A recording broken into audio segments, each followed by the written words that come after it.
மேலிருந்து ஆளே தெரியாமல் ஆட்டியும் வைப்பான். மனிதனின் நாட்டம் கொஞ்சம் அதிகமானால் அடக்கியும் வைப்பான். அவன்தான் கடவுள். பூலோகத்தில் வாழும் போது புகழையும் கொடுப்பான். பின்னர் புகழுக்காக வாழும் போது புரட்டியும் எடுப்பான். அவன்தான் கடவுள். பூவிலே கொஞ்சம் தேனையும் வைப்பான். அங்கே தேனை வைத்ததை தேனீக்கும் சொல்வான். பின்னர் அந்த தேனடை இருப்பதை மனிதனுக்கும் சொல்வான். அவன்தான் கடவுள். கேட்கும் திறனை கூர்மையாக எலிக்கும் வைப்பான். அந்த எலியே கேட்க முடியாமல் நடக்கும் பாதங்களை பூனைக்கும் வைப்பான். அவன்தான் கடவுள்.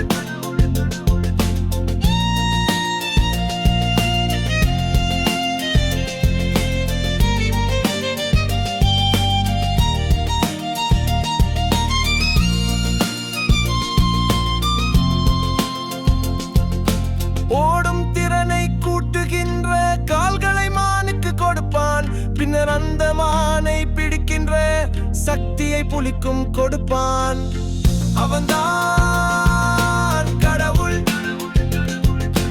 அற்புதமாய் சிந்திக்கின்ற ஆறறிவையும் கொடுப்பான். அதை முழுதும் பயன்படுத்தாத மனிதர்களையும் படைப்பான். அவன்தான் கடவுள்.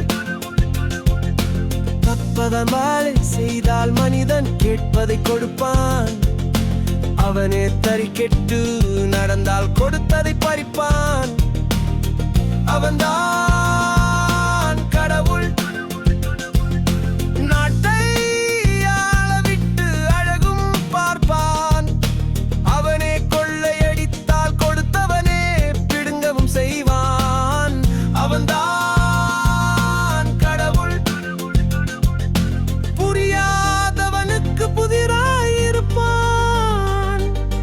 தன்னை புரிந்தவனுக்கு அறிவாயிருப்பான். அவன்தான் கடவுள்.